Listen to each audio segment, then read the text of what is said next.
Welcome to the Movember session, Optimizing Your Nutrition While Working from Home. Just want to state a disclaimer.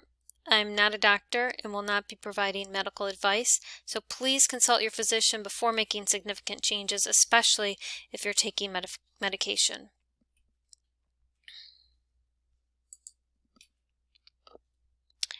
Maybe you can relate, since the pandemic trends show that people are baking more, snacking more, drinking more alcohol, increasing cravings, and eating more comfort foods. Stress, anxiety, easy access, boredom, all of these contribute to less than ideal nutrition. So we're going to talk about strategies. My goal today is to offer several options, and then you can decide what resonates with you and what you can try to implement. So we'll cover how you can structure your time, control your environment, keep it simple, and optimize nutrition for better health. Let's jump right into how you can structure your time. Well, over the past almost 8 months, have you settled into a good routine? We may not have control over many things in life right now, but we can structure our day with some set routines. Both kids and adults thrive on some structure and routine, especially regarding meal timing. And this you can control, since open access to eating can lead to overeating, making poor choices, and kids not coming to the table hungry if they fill up on too many snacks throughout the day. So you really want to treat food like you do in the office. You can't be grazing all day long when you're there, so act the same way at home. Set a schedule that'll work for you and stick to it. So breakfast might be more individualized, but generally, as an example, you'd say everyone should eat breakfast by 9 a.m. and before beginning work or school. Lunch at 1, dinner at 6. And for those of you that practice intermittent fasting or prefer just 2 meals a day, that's fine, but just have a schedule. This will prevent you from mindlessly nibbling throughout the day. Also, family meal times are a great way to connect and will limit the free-for-all. This is important because you don't want to be tempted by others eating in the kitchen at all odd times, or feeling like you need to go join them or clean up after them multiple times per day. I mean, it might take a couple weeks of asking, what time are we eating dinner, to get into the groove, but it works well, and it's something to look forward to and marks the end of the workday. You want to close the kitchen after dinner. When the meal is done, it's done. This will curtail extraneous snacking. And if you feel the need or crave something, take some deep breaths and ask yourself, am I hungry, or thirsty, or just bored? And if you are starving, then you should eat something healthy. For example, a hard-boiled egg or cut up vegetables. And you can ask yourself, am I hungry enough to eat a hard-boiled egg? I mean, we can all say yes to chocolate and desserts, but if you're going to break the kitchen is closed rule, then it should be for something healthy. Enjoy time-saving appliances. I have a Ninja Foodie, which combines a slow cooker, pressure cooker, roaster, dehydrator, and air fryer all in one. And it's really easy to slow cook soups, stews, and tough cuts of meat. You just dump all the ingredients into the pot in the morning, and then come dinner time, everything is ready. A pressure cooker significantly reduces the amount of time needed to cook tough proteins, hard-boiled eggs, or even to cook spaghetti squash in like 10 minutes. So make these appliances work for you to save both time and effort in the kitchen. What do I do about routine fatigue? Well, this is less about nutrition, but something on the minds of many. And these people, maybe it's you, you had no problem getting on a good schedule, but now you're just plain sick of it. The same thing day after day after day after day. So what can you do? Well, mix it up. If you've been exercising first thing in the morning, try switching it up and exercising at lunchtime. Maybe adjust your hours a little. Instead of working 9 to 6, try 8 to 5 or 10 to 7. Take advantage of having this flexibility that working from home offers. Try something new. You probably know people who have gotten a new pet or maybe picked up a new hobby. Try a new gadget or tool, explore a new exercise, try a new recipe, new vegetable, or new cuisine. If not now, when? When will be a good time to do this? Maybe you're sick of your old routine because you are not giving yourself enough breaks. So try scheduling 50-minute meetings instead of a full hour. Get up from your computer desk every hour to stretch your legs. Try to schedule fewer meetings. reconnect with others who are important. For now, these connections are mostly virtual, but make the effort to reach out to friends and family on a regular basis. It can be a real morale booster and something to look forward to. Okay, how to control your environment. Well, you definitely want to eat away from your desk and at a table. You might be tempted to continue working through your lunch break now that your coworkers aren't there to prod you to eat with them, but don't do it. Being distracted during a meal can lead to overeating and decreased satiety, which is a sense of satisfaction and fullness from the meal. Instead, take a break from work to sit down at a table, to enjoy your lunch, and relax for a few minutes. You'll enjoy the meal more, and it may even help you to feel more prepared for the rest of your workday. Avoid the kitchen as much as possible. So if you haven't done this already, you need to try to set up your desk in an area that is not near the kitchen. Otherwise, you might be tempted to wander over and check it, the refrigerator that is, if it's always in your line of sight. Decide that the only time you'll be in your kitchen during the workday is when you're getting ready to have a planned meal. If this is hard to follow, hang a sign on your fridge and pantry to remind you that the kitchen is closed until the next scheduled meal. Put away all foods, snacks. Out of sight equals out of mind. If you have space in the pantry or a cupboard to put snacks, it is much less tempting to put them away than to leave them out on the counter. Even if you eat fairly healthy for the most part, it can still be a struggle to manage how much you eat. So let's talk a little bit more about portion control. You want to take one serving and eat it from a plate instead of straight out of the pan or the box or the bag. This will make you more mindful of how much you're actually eating versus when you start munching on something and then suddenly the bag is empty. I'm guilty of this. I'll just take one or two, and then it's all over, it's all gone. Over here you see some guidelines on serving sizes. Avoid eating in front of a television, computer, iPad, or while distracted from any other activity. Each meal should be eaten at the table without distraction, and this will allow you to focus on what you're eating and fully take in the smell and taste of the food. You want to eat slowly so your brain can register when your stomach is full, which could take at least 15 minutes. Pause, put the fork down between each bite, try to take smaller bites, chew your food thoroughly, and enjoy each bite completely. One of my favorite tips is to eat with chopsticks or children's utensils, which will slow down most people. Use smaller plates, dishes, bowls, glasses. Do we have any members from the Clean Plate Club? We tend to fill up our plates and eat everything off of our plates. So a smaller plate will enforce smaller portions. Try using a salad plate. Freeze food you won't serve or eat right away. So if you make too much and if you struggle with taking second and third helpings, this is a great strategy to prevent you from overeating. If you're eating with a family, obviously you want to make sure everyone has had enough and then put it away. But also, if you keep serving platters or dishes away and off of the table, this out of sight, out of mind strategy, you'll be less likely to take another serving because it'll take more effort for you to get up and go get it. I actually like to keep the food in their cooking vessels right on or near the stove. In addition to keeping it out of sight, it's less mess and less dishes to clean up. Eat meals at regular times so you're not starving and prone to overeating or grabbing whatever unhealthy options are easiest. If you're trying to change your eating habits, one easy method is to crowd out the bad food with good food. So don't think about all the highly processed food that you shouldn't or can't have. Instead, focus on eating real whole food. If you have to snack, make sure you have healthy options only, such as nuts, seeds, berries, roasted chickpeas. The goal is to concentrate on adding in the good foods, which will automatically make you less likely to eat the junk food. And for the food that may come in bulk or large bags like nuts and seeds, you want to pre-portion them into individual servings. And this will help keep you aware of how much you're eating and it makes more effort to get another serving. You'd be surprised how much an actual one serving is of walnuts or 90 nuts, a quarter cup, which is about the size of a golf ball. One more tip for managing portions is to be sure you're staying hydrated. So sometimes you reach for food when actually you're just thirsty. So get in the habit of first having a drink of water before reaching for a snack. All right, let's talk about how to stop yourself from eating.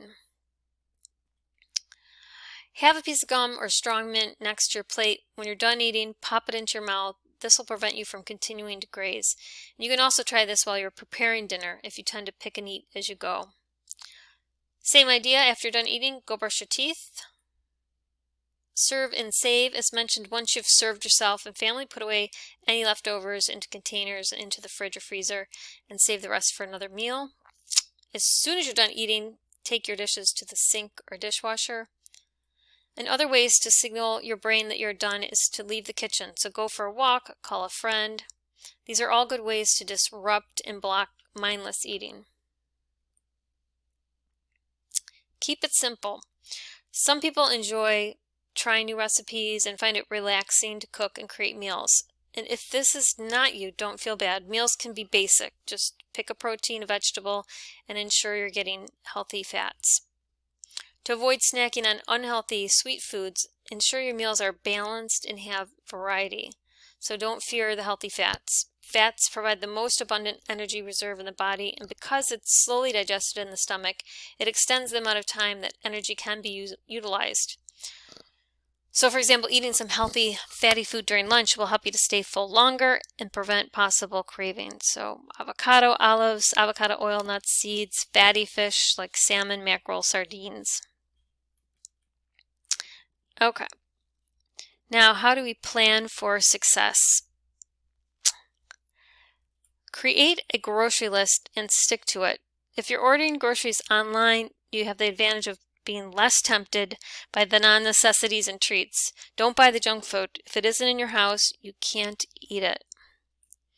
Eat before you shop, so you're less likely to give in to cravings and impulse purchases.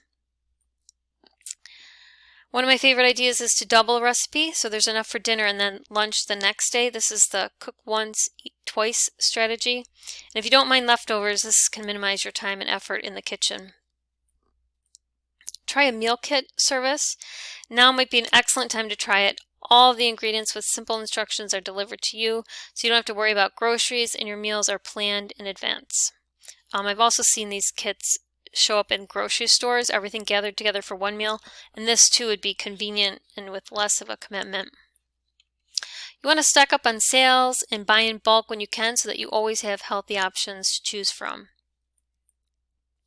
Most people are surprised to hear that frozen vegetables and fruits are as nutritious as the fresh, since they're harvested and flash frozen when they're at their peak. So don't be afraid to buy the frozen vegetables and fruits. Plus, that's easy to stock up on. All right, let's talk about how you can better optimize your nutrition, which will better your overall health and wellness. As mentioned, you need to focus on real food. So balanced, nutritious food makes us more productive. It keeps us fuller longer and helps us focus. It's really important to understand that what you eat will impact your mood, your energy level, and your health. So think about this the next time you're feeling hungry and just want to grab a handful of chocolate from the pantry. That chocolate will spike your blood sugar and then lead to an energy crash and cravings for more sugar. So instead, focus on protein, healthy fats, low sugar fruits, and vegetables. Drink water. Avoid having sugar-laden beverages such as soda or juices. Instead, opt for sparkling water, flavored water, or mineral water.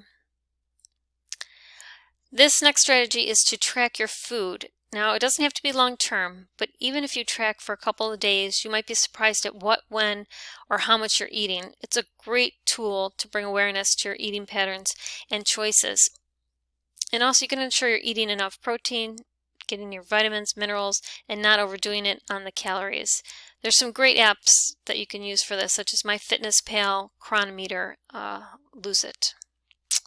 All right, let's talk about alcohol. Well, no surprise, alcohol sales, they rapidly spiked in the month of April.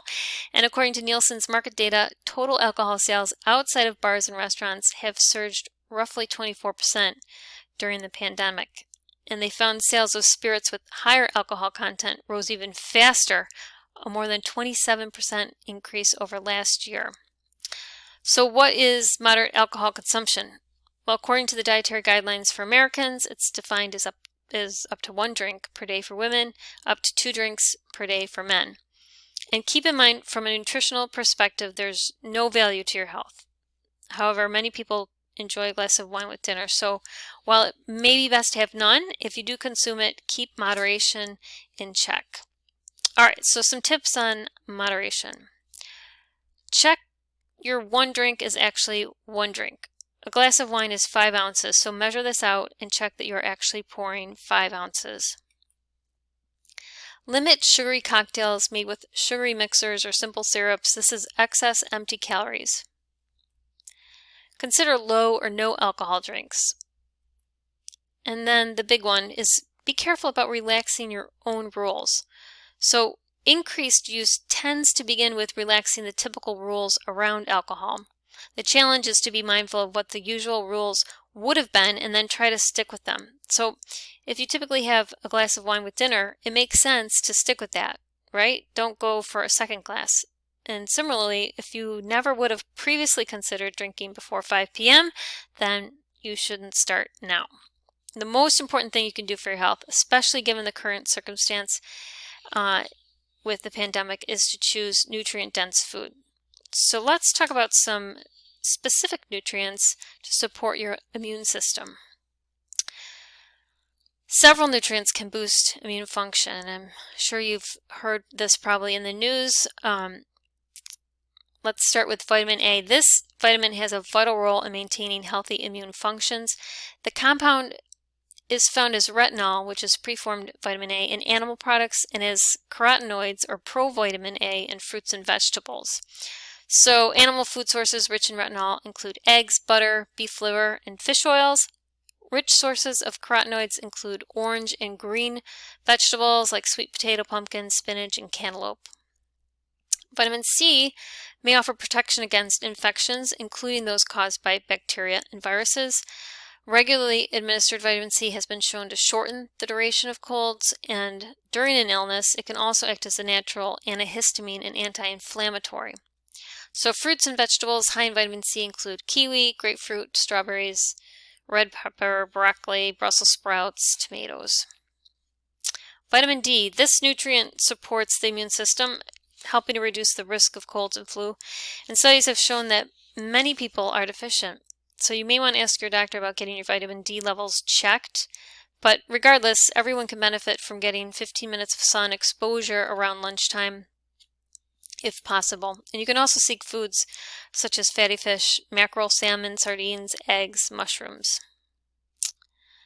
Selenium, a critical nutrient for immune function, it's also an antioxidant that helps boost the body's defenses against bacteria and viruses. Selenium is easily obtained from foods. Good sources include beef, chicken, pork, Brazil nuts, sunflower seeds, tuna, clams, and shrimp. Zinc plays a critical role in boosting immunity and can help to reduce the frequency of infections as well as the duration and severity when it's taken within 24 hours of onset. Examples of good food sources include shellfish, oysters, crab, beef, dark meat, chicken and turkey, pork, yogurt, cashews, chickpeas, almonds, peanuts, cheese, and eggs. Okay, nutrients to support testosterone and a healthy prostate. Testosterone is an important hormone for both men and women, actually, and it helps maintain bone and muscle strength, hair growth, where fat gathers, sperm production, sex drive, and production of red blood cells. Also helps boost energy and mood. So some of the same key nutrients that support your immune system actually support testosterone. So specifically the vitamin D, the selenium, and the zinc. And those are the food sources we just discussed. There's one more micronutrient, and that is magnesium, that I'd like to mention. And this mineral blocks a protein from binding with testosterone, which means that there's more of the usable testosterone floating around in your blood. Good sources of magnesium include spinach, almonds, cashews, pumpkin seeds, chickpeas, cocoa powder, okra, and mackerel. Regarding prostate health, for decades, researchers have been looking for links between prostate cancer, and diet, and the results have been somewhat mixed. However, lycopene has been shown to be very promising. And lycopene is a pigment that gives certain fruits and vegetables color to help absorb the sun's energy and protect them from stress. And it has similar benefits for your prostate. So you want to eat more foods with high lycopene levels, such as cooked tomatoes, which the lycopene is more bioavailable when cooked versus raw, watermelon, guava, purple cabbage, asparagus, papaya, and carrots. Okay.